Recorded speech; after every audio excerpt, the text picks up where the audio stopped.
Okay, so this is the first thing I'm going to point out. In threes, it's going to be all about positioning, knowing which position you're in. So if you're the first man, second man, or third man. And it's also about spacing and patience and playing the ball when it's your time to get the ball when it comes into your area. So this is what I explain for all my sessions and all my coaching and every single playlist, but especially threes. This is the part of the field that I care about the most that I call the V.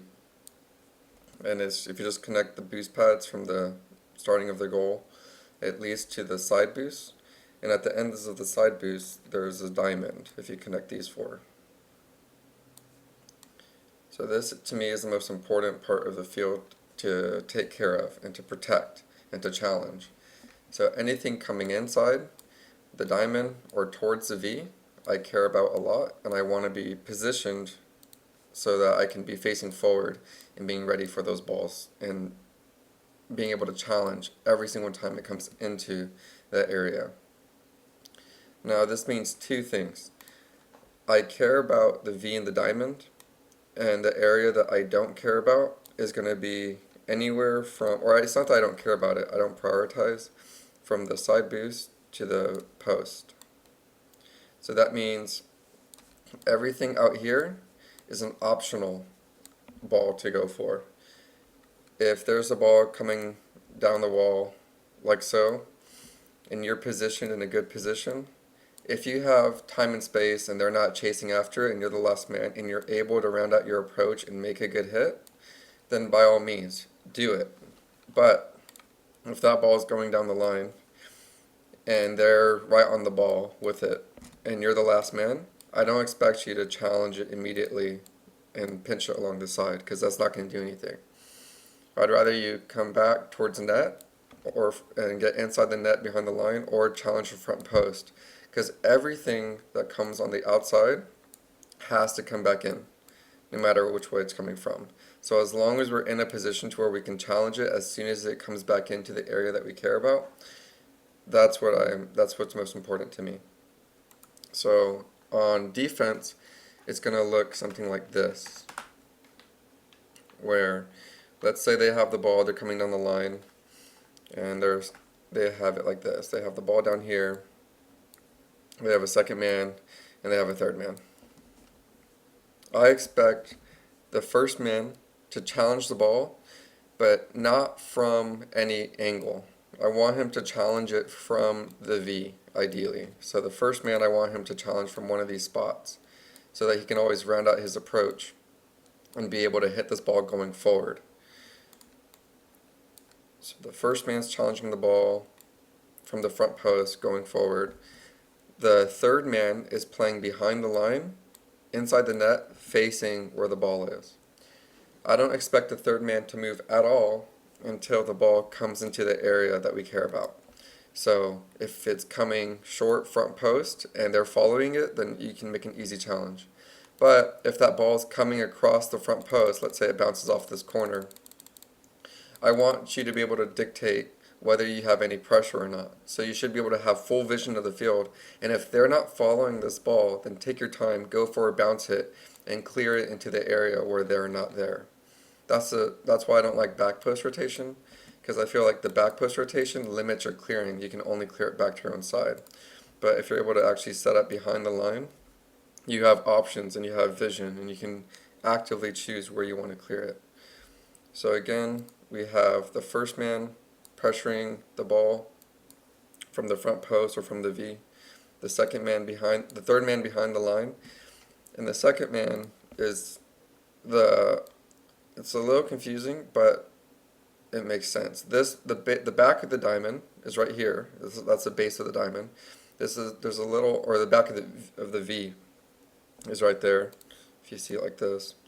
And there's a little diamond that connects this, and I just want you to play this little diamond that's at the back of the V. And all you have to do is, if you think that your teammate's going to lose this ball out here and it's going to do this, then I want you to be facing your own wall so that you can make an easier challenge than the guy in net sometimes when this ball comes off the wall like this. And you can just easily play it back into your own corner and regain possession and try and get a better clear. And if you think that your teammate is going to win the ball and he's going to be able to hit it like this, then I want you to be facing towards, your own side so that you can help out that ball as soon as he makes that play. So it's just about being able to say like, oh, he's probably late to the challenge, I'm going to face my own net, or oh, he's probably going to win the challenge, I'm going to face down the field. So you have your 1, 2, 3. That's all for defense. If the ball switches the field, you do the exact same thing. The third man doesn't need to push out. The third man can simply go from this position to this position. I want the third man to be the most conservative, only moving to clear the ball or pushing out once we clear the ball after out of our halfway field. So if the ball does something like this, I expect the second man to go challenge it and this first man to come into the diamond. It's as simple as that. You keep on doing this until you guys get the ball down the field. Now, it's very important to be patient whenever you push out from the back, because there's a lot of times where the third man pushes out a little bit too early. This ball gets hit out here and it comes right back into your own net, and you have a harder time clearing an easy ball that you could have had if you just stayed in the net. So once we get the ball clearly out of our own half, the third man, this is what happens. Like, let's say the ball goes down the right side of the field. So we have the first man on the ball. I want the second man to be playing this diamond. So the second man's playing this diamond, preferably near the back. And the third man is going to be playing the V, which is the most important. Especially these 3 points is what I call like the hot spot. Because if it ever gets past these first 2 players, it's always going to come into this area. I guarantee you. So the third man, I want him to be playing here. And there's only 3 possible things that could happen. And just for reference, this is like the enemy arch. And let's say they have a defender in here. Ideally, we get a ball from our first man that comes off the back wall, or he gets around the ball and he's able to pass it back towards your second man. That's a good pass. I don't like this pass, and I don't like a pass that comes short off the wall and it gets into the arc. I want the pass to go away from the arc, back towards your own diamond, towards your second man. That's the first ball that could happen, that comes back to the second man. The second ball that can happen is the ball that gets hit into the defense, and what the defense is going to do, guaranteed, they're going to clear it back out to your second man. So no matter what, the ball is coming to the diamond. You just need to wait for the first or the second ball. And the only other thing that could happen is either the defense gets a good clear and hits it all the way back towards your third man, and then the third man has a very easy time and can put it back into their half. That's the only job that I want the third man to think about. Nothing offensively. It's all about putting the ball back into their half if it gets past the first 2 players. Now, if the ball gets switched, it's the same concept. The third man goes from this hotspot to this hotspot. So now the third man just comes here. Ideally, the first man lands somewhere in the middle, and the first man is going to find boost pads and get back behind this diamond. And the second man, who's in here, is going to go across the field and challenge the ball. I don't want him to be direct. I want him to take his time, get the right angle, and always approach the ball going forward. So first we had the 1, 2, 3, and then we had the 3 come over here, the 1 come back into the 2, and the 2 come back into the 1. So no matter what, you have the 1, 2, 3. It's always on the same side of the field as the ball. Now there's the only other possibility that you can have set up, let's say you have the first man up here. If you think, like let's say like the first man lost the ball and they're trying to clear it across their own half, across their goal, then you can play, the second man can play the middle diamond, and the third man plays behind the right diamond. So then you have a triangle, 1, 2, 3. Level 1, 2, 3. But I would say 9 out of 10 times you're going to want the regular setup. It's only when it's guaranteed that this ball, preferably from their own teammate, from the defense, is clearing it across the field, do you want to set up like this where you have a triangle. Because the most important part of the field to defend is going to be here 9 out of 10 times whenever we're playing the ball in the corner, because it's gonna come here 9 out of 10 times. It's only when you really think like it's guaranteed that it's crossing the field do we want to play this diamond, because then we want to get the jump on it and try and play it, which makes sense. So that's literally it. When the ball is played is when you should be in position. So whenever your teammate is about to hit the ball, whenever the defense is about to clear it, whenever there's a 50-50, I'm going to be pausing it and seeing where everyone's positioned. I would much rather you be in a perfect position at a complete standstill than some people like to say keeping momentum and driving in circles. The reason why I don't like to keep momentum is because let's say they clear the ball, but you're in the middle of keeping momentum and you're facing this way. That doesn't do any good for you because now you're late to this challenge and you could possibly lose it, rather than already being in this position and you can react. So what this does is it gives us a black and white system to know what to go for and what not to go for, what to prioritize and what not to prioritize. So everything that comes to the diamond or to the V, we challenge hard, we challenge aggressively, and we try not to ever give them possession or control inside the V. However, if they have the ball down the outside, I would say a lot of the time they're going to mess up for you. If you're patient enough and you just hold the right position, they will eventually hit it off the corner, off the back wall, and it's going to come out here, and that's the ball that we can easily counter on and get it all the way down the field. So let's take a look at this replay and see where we could have improved and what goals could be avoided.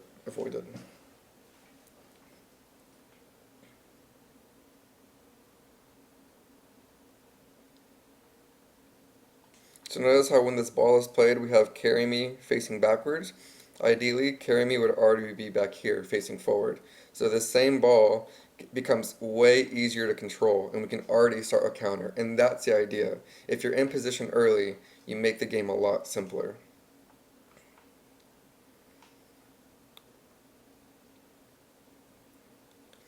So this is the negative of not holding the third man. So notice how Carry Me is already in the net. And even if Carry Me comes out, then Ripper should be coming back in net. But Carry Me can just chill because the ball is in our half. So just in case, worst case scenario, our teammate whiffs the ball, now you can come up and help out. Or you can wait for Pimp to go for it, and now you can go out and push out. It's just a much safer approach. There's a lot less risk, and you maximize your defense and your clearing potential.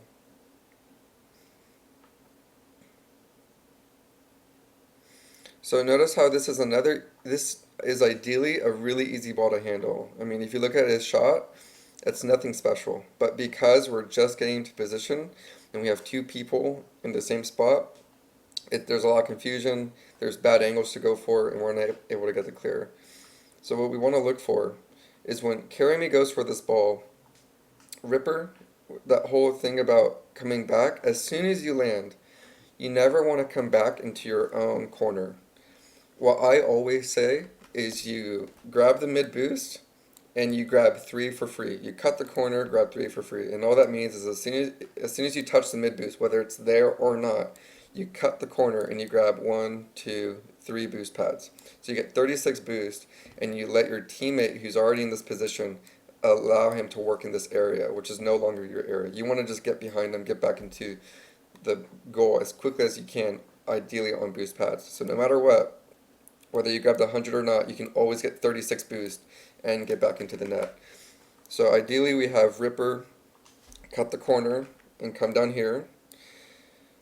Now as a third man, Carry Me, this is not the most important ball to go for. It's in the corner, it's in the area we don't care about. You can actually let him get this ball if you really want to. Because let's see what happens if you do let him get that ball, right? If you let him get that ball, he's going to hit it across the goal line, and no one's going to be there to get it. This guy is way too far out, and this guy is all the way on the right side. It's all it's going to do is cross the goal line, and that's not a big deal. So it's just because you cleared it out, we still don't have anyone in the back because Pimp got demoed, and Ripper took a bad path back. So now he has a shot on a net where we're not in position, where we should have already someone back here, so that when this ball comes out, It's as simple as making a really easy save and get an instant turnover and a counter attack. And now you have possibly a free goal just by having one person ready in the back to be able to clear this ball out. And that's the whole idea. Just being in position, waiting for the right opportunity to clear the ball. But because we don't have any of that discipline, any of that position, there's a lot of panic and there's a lot of you guys are ruining your potential to clear the ball because you're late into positions and we're not prioritizing the right position.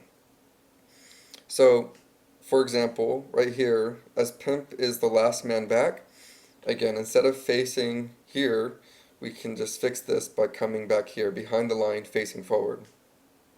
And when this ball comes out, we should have full vision and say, you know what, that's obviously Senpai's ball. We don't need to worry about it. Our goal is to cover the worst case scenario. Let our teammate get that ball so that now as the ball's coming out, as a third man, I'd be doing this.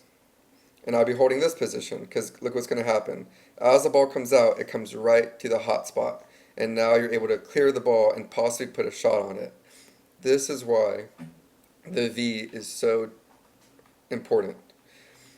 So again, as the ball is pushing out, you go forward on the V. And now you're holding this position and you get an easy shot. It's as simple as that.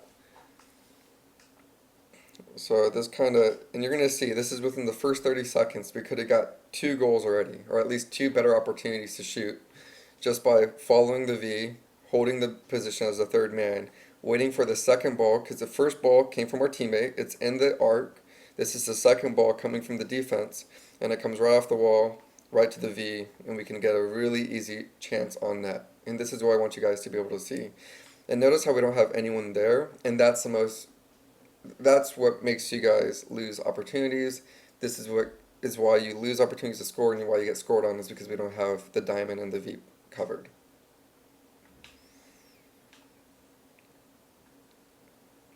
So notice how carrying me, you're in a great position right here. Like you eventually got to the V, you got the clear. And right here, notice where you are. You're inside that diamond. And just by being inside that diamond when this ball is played gives you a great opportunity to go for this shot. The only problem is that we rushed it. So after this thing gets into muscle memory of first man being on the ball, second man being in the diamond, and the third man being in the V, on offense or on defense, getting used to being like, I'm the first man, I need to go here. I'm the second man, I need to go here. There's only 3 things you ever need to think about whenever you play. The first thing is getting into position as quickly as possible on boost pads at full speed.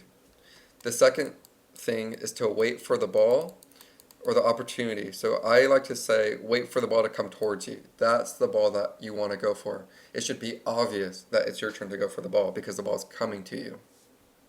And the last thing is to recognize time and make the easiest decision that you can.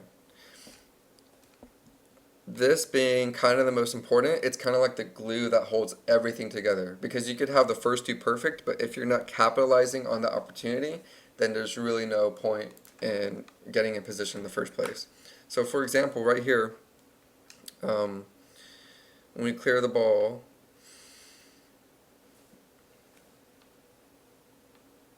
let's see, so this ball's coming, we eventually get to it.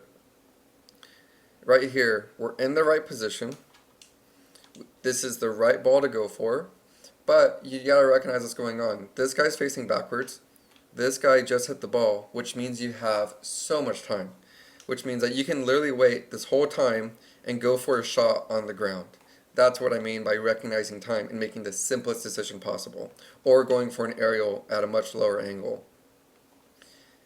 Just by recognizing time and being aware that, oh, that guy's driving backwards and this guy's flying out of the way, that should tell you, I can let this ball come down and I can capitalize on this shot and make the easy goal.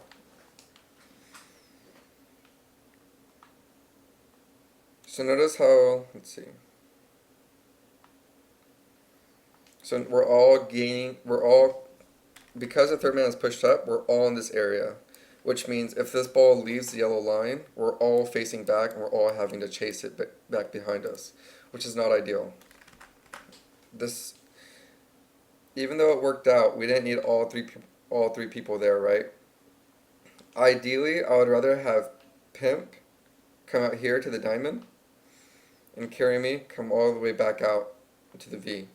And if Pimp does pressure up, then it's even more important for Senpai to come all the way back here and be extremely conservative and cover as much as he can so you can buy your teammates time. Because if this doesn't work out, that means you have two people push up all the way out and you only have one man back that needs to be able to buy each other time for your teammates to get back and rotate behind you. So yes, this works out, which is great, but you're going to see in the later in the game when this doesn't work out and why it's not worth it.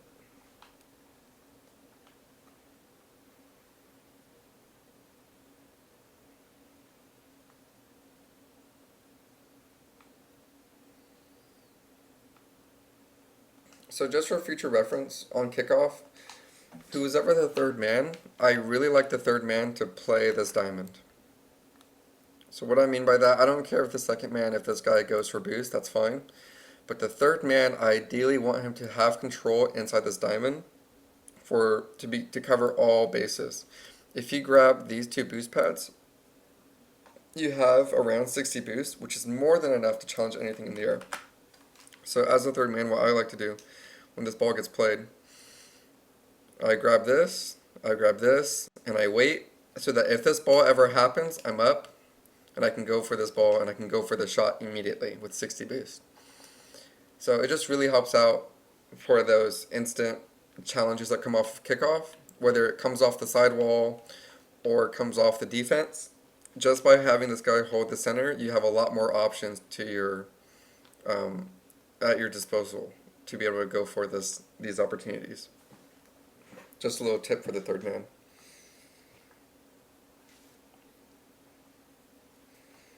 And this is exactly, this ball that's in the corner is not the priority. We should not be worried about trying to hit this ball on the wall. What we should be thinking about, especially carry me in this position, carry me should be behind the line, facing forward, being able to see, oh, this ball might have a bad bounce, and now you're pushing out as the third man, and you make the really easy clear going out towards your own corner, and you're already on the counter attack just by having one guy in the back ready for this ball.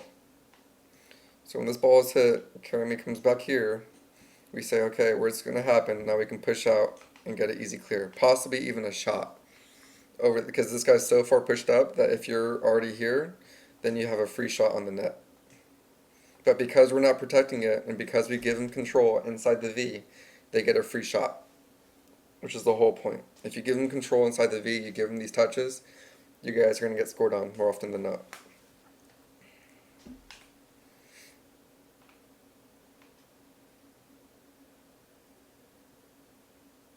So again, Ripper, what you want to do, as soon as you have this ball, I wouldn't even go for the mid boost in your position because you landed so close. I would just do this.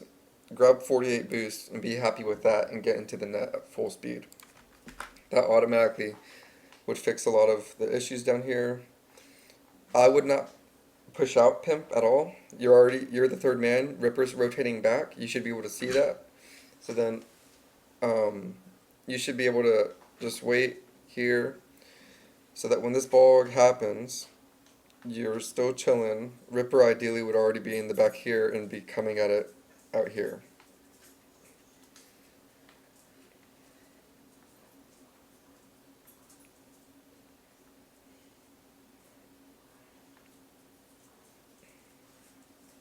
So there's a few things here. When this ball is coming across the lane, again, this is what we want to see and look for. So after this ball gets hit, we should already thinking about organization. If you really think about it, the simplest thing to happen is for this guy to come out here and challenge the ball, this guy to find boost pads and come back behind the diamond, and this guy to come back here into the third man. That's the simplest way to address this issue. I don't like this first man to go for the ball across because again you're making it a very awkward challenge and you're just going to hit it back to your own side anyways. It's much easier for this guy to come back into the second man, this guy to come across and challenge forward. and that would fix this organization already. That's what we want to kind of be able to look for.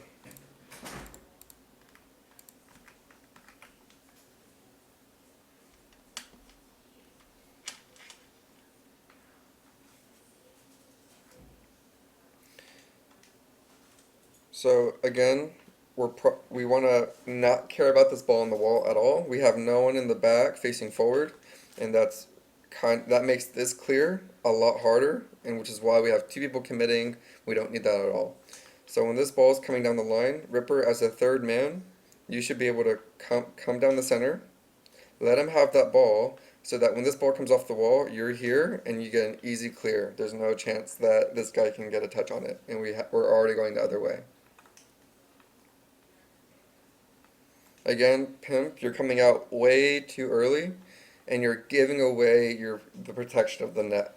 So if they make any counter, it can be if he makes any better hit, we're kind of screwed.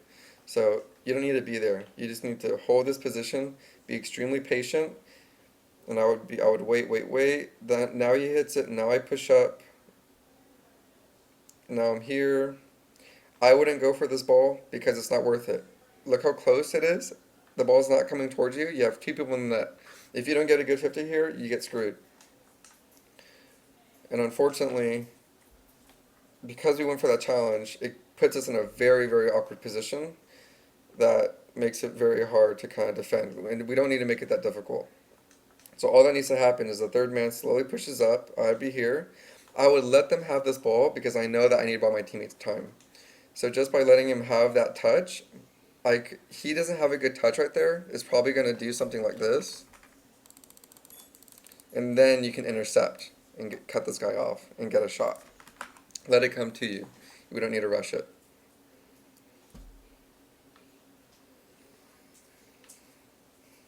This is another bad thing. So as we're coming back, one person's going to call the ball. Ripper's got it. Carry me. You don't need to go for any boost. Grab one boost pad. Even if you have zero boost, doesn't matter. I'd rather you be in the net with zero boost than be in the corner with 100 when they get the shot. That way you could already be coming out here and it's a non-issue.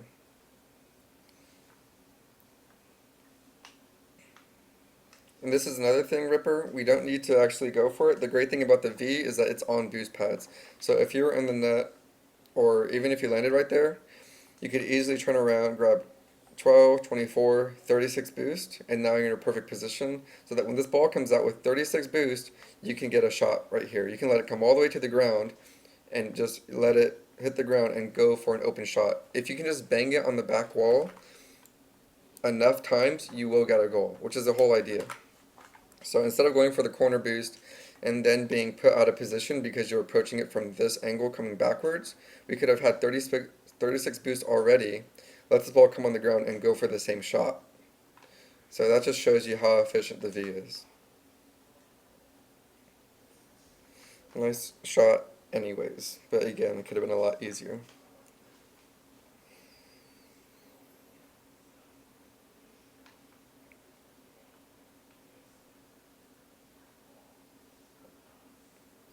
Good spacing, but let's see why that worked out. Notice how, Ripper, that's fine. If you want to go for this, that's fine. It's all about the second and third man wanting to cover. And I don't mind this. We have the second man playing the middle diamond because it's in the middle of the field, so I don't mind it. What I do mind is Senpai should be behind Pimp just in case. Senpai should be coming back here just in case they get a good clear. We want to be able to cover that option.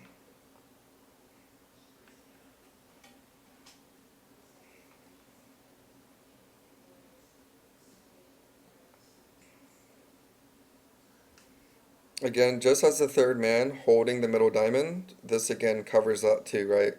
Just by having the third man hold this middle diamond, we can avoid something silly like this. This is the easiest way to lose the game, is just giving away free goals like this. And honestly, like all the goals that they've had were preventable, and that's the whole point. There's only 5% of the time where they truly outplay you, where they just make an insane shot that you couldn't do anything about. But 95% of the time, the goals are really avoidable. It just has to do with positioning. So same thing here. We don't need to rush all of this. Ripper, you just be patient. let the ball do its thing. I wait for the ball to come towards me. So I would keep on waiting, and then I would go for this ball, and I would challenge this ball. Carry me does a good job of covering, because ideally I need someone to challenge this ball. It's inside the V. We need to protect it. I like the fact that Carry me's doing this. However, he's doing it as a second, third man, when it should have been Ripper this whole time. And again, Pimp, we need to be behind the line, facing forward, so that when this ball comes, we can relax and challenge it here. From inside the net, we can see what's going on. We make an easy challenge, no matter what. We should have got scored on right there. Again, we're pushing out too early. It's risky. And again, Ripper, you're in a bad position. We should be inside the net, letting them have this ball, so that when it comes out, you can come at it from this angle, much easier. So this whole time we can see this, we can say, okay, there it is. I'm going to push out from here and win it up here.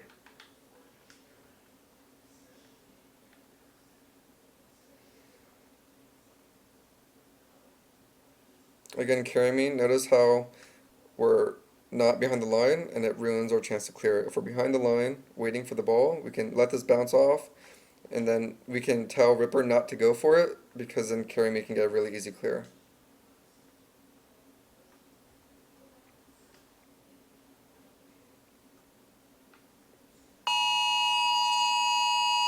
Cool, Amber Alert. Okay, let's see what happened.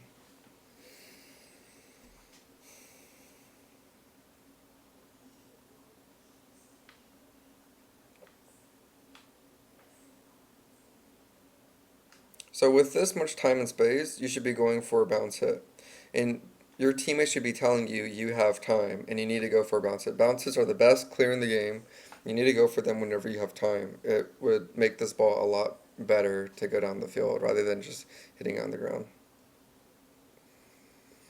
Again, because Ripper's moving around, he's not able to capitalize on his position. So just by Ripper putting on the brakes right here and waiting to see what happens, and now you can counter this ball with 24 boost, no matter what. Even with no boost, you can hit this ball on the ground and go for a shot, which is what I want to be able to do. Anything that comes inside that V, we need to be able to touch. It should never touch the ground without us being there. Good look.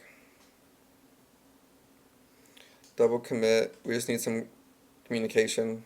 When this ball goes up, Ripper shouldn't have to keep on going for boost. He should make it clear and obvious. He should grab a few boost pads, have 24 boosts, and as long as he's here, you can say, you know what, Ripper's got this ball, right? And if it goes over, if Faker messes up, it's Ripper's ball. If it goes over Ripper, then it's going to be Pimp's ball, because Pimp's the second man. So it's all about cutting off options. The first man is ideally going to say, you know what, everything inside this arc is mine. If it gets outside the arc, then it's the second man's ball. And if it gets out the second man's arc, it's the third man's ball. That's the whole idea. Letting your teammates handle the different positions. Give me 1 second, I'm going to check my phone real quick.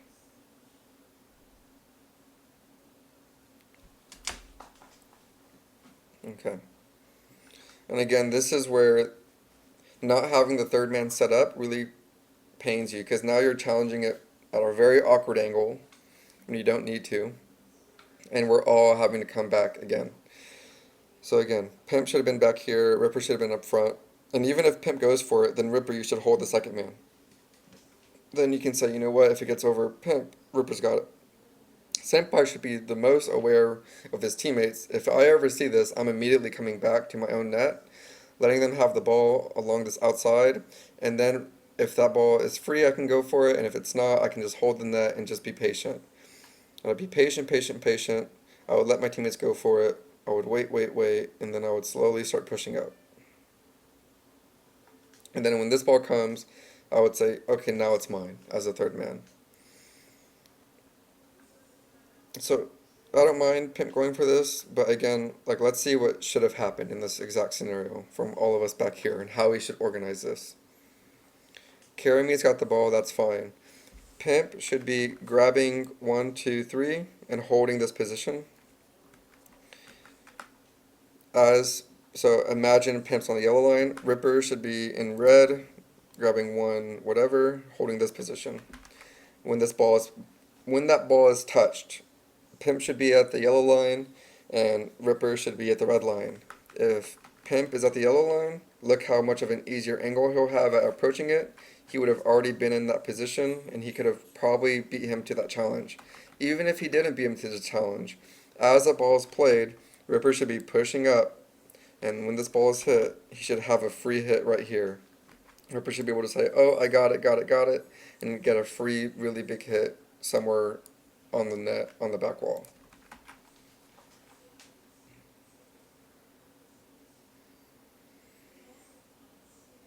Again, Ripper, we don't need to be here because look where the ball's going to come. It comes back to the diamond again. So instead of the third man dealing with this, the second man should be dealing with this. It's a lot more efficient. Because what happens is, if Ripper is able to handle this ball by himself, and he's able to clear this ball, that means that Pimp is back here waiting to see what happens, so that when this ball gets played, Pimp can do this, follow the red line, right? And that's here, and now Pimp has this ball, and he hits it again. But we're late, because we're having the third man having to do the second man's job. So that's the whole idea. It's the third man to be able to say, oh, I can follow this ball, be here, and now I'm going to hit it here, instead of having whatever that is. And again, we still don't have a third man. Ideally, if Pimp hits that ball, we have Ripper already back behind, so that he's facing this ball and he's able to get a free shot. So what that would look like is, as Pimp is supposed to hit that ball, Ripper should have had his path come back here, so that by the time that ball's hit, Ripper's here, he's facing forward, he puts on the brakes, this ball comes out, now he goes for the shot.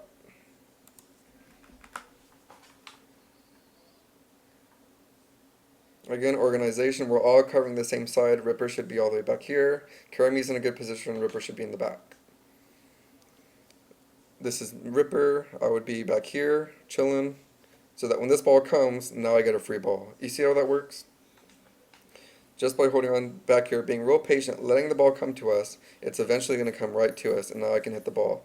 Now this ball is in the area we don't care about, but again, it's a whole thing. If you're in the right position and you have ample time and space, you can get a free hit down the line to Senpai.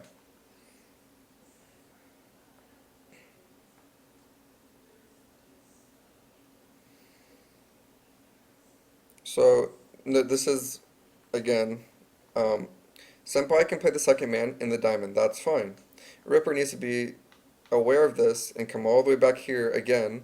So whenever the ball goes up the wall, Ripper should always be, if he's in this position, I would just start moving backwards. So that when this ball comes up, I get an easy clear, and I'm just going to try and play it into my own corner. As simple as that. Deal with this as easy as possible, so we don't need two people committing to it.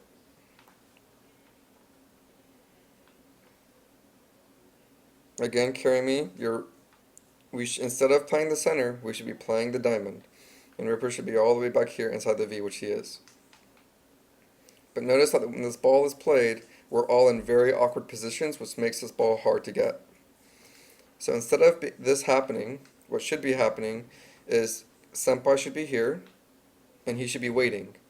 So when this ball is played, Senpai's got this ball. When Senpai goes for it, Ripper should already be back here. So that when Senpai challenges it, okay, Ripper can now challenge this ball and go for that hit.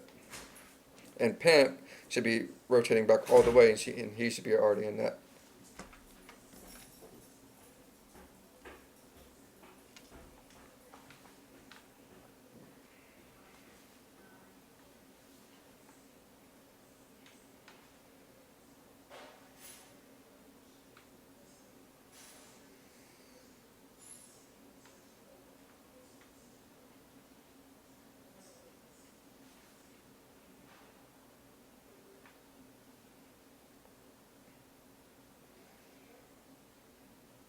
So notice how hard of an angle you're making it for yourself, Pimp, by approaching it like this. I would much rather the idea is to have someone in this position to round out their approach so that they make a straight line when they hit the ball. Ideally, you never want to force yourself to do this. You want to make it way easier as often as you can. You should only have to do this if you're forced to do that. So, just from this, free swarm gets bumped, but we don't need to go for it because you're not having any like all you're doing here, Pimp, is giving them the ball for them to kind of like hit it back to you guys, and we're still like, it's not very productive in my opinion. Instead, we can let Ripper deal with this. He can turn around and challenge it. And even if he doesn't, look where this guy's going to play it. He's facing sideways. So if he does hit it, it's going to come across the field where Pimp should be, and now he can counter that. And if he hits it back to his teammate, well, Pimp's already in a great place to counter anyways.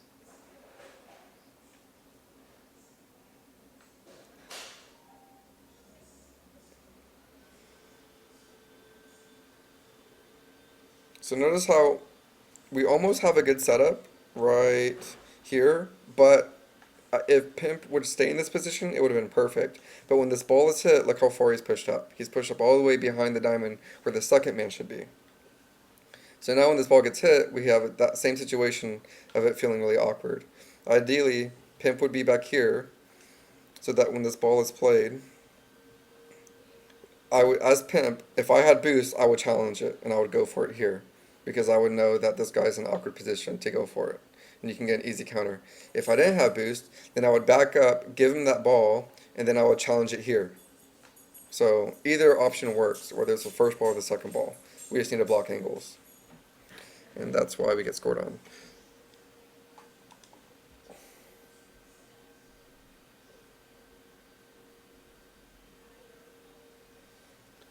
So again, there's a lot of opportunities that we could have had to score and put pressure on them and put shots on target a handful of times, more than a handful of times. There's a lot of opportunity. Every single goal could have been prevented just by better positioning and better prioritizing. So what you guys should focus on, the very first step, is calling out what position you're in. Alright, the ball's coming up. I'm first man, second man's got diamond, third man's got V. And waiting for the ball to do something. This guy not moving, and literally letting the ball come to either one of you. If it switches, again, second man can say, okay, I'm first, third man can stay back, and first man can come back to the second man. Now, if the first man is unable to get to this position, then of course, it's completely viable for the third man to do something like this. The third man pushes to the second man pushes to the first man, and the first man comes all the way back to 3. Ideally, again, the first 2 people can rotate, because this is pro tip, that's two's rotation is just that. It's whenever you're on offense, it's doing this. But if for whatever reason one has a bad landing, he can't get back on time, or get back to this position in time, then of course I want the third man to play the diamond, the first man to find his way back to the third man, and the second man to come to the first man. The only hard part is going to be this. When you have the ball up here, and the ball, let's say the first man plays it, it does this, and the ball gets cleared back here, and the second man, or the third man, plays the ball forward. So now you have the second man playing the ball going forward, becoming the first man. And the third man depends what he's doing too. Does the third man come into the second man position, or does he stay back? That's what this first man, as he's rotating back. So again, the play is the first guy's on the ball. Let's say this is the second man, this is the second man, this is the third man. Let's say the ball does this, it hits back out, and now the second man hits the ball. The second man follows the ball, and he becomes the first man. The third man has 2 options, to stay here or to come into the diamond. What the job of the first man who originally hit it, as he lands, is to take off ball cam real quick, just tap it out, tap ball cam, and check. Do you see your third man here, or do you see him here? That instantly tells you where you need to be. If you see the third man here, that means that you come here. If you see the third man here, that means you come here. It's as simple as that, but it takes a little bit of awareness to take off ball cam when the ball is being played out here, take off ball cam, take a look at your options, and know where you need to go at rotating back. That's the only hard part about this, is when that first man rotates, the third man communicating what he should do. And even if he's not putting on the ball cam or not, third man should be talking, saying, hey, cover diamond. But if third man thinks he needs to cover diamond, say, hey, get behind me. So now you can say, okay, I'm here too. That's about it. That's all you need to focus on for like the next week or so, the week or two, is simply being aware of these positions, letting the ball come to you, and capitalizing it when it does. It's just organizing and holding the position. That's the first goal of what you guys should do. Hit me up if you have questions.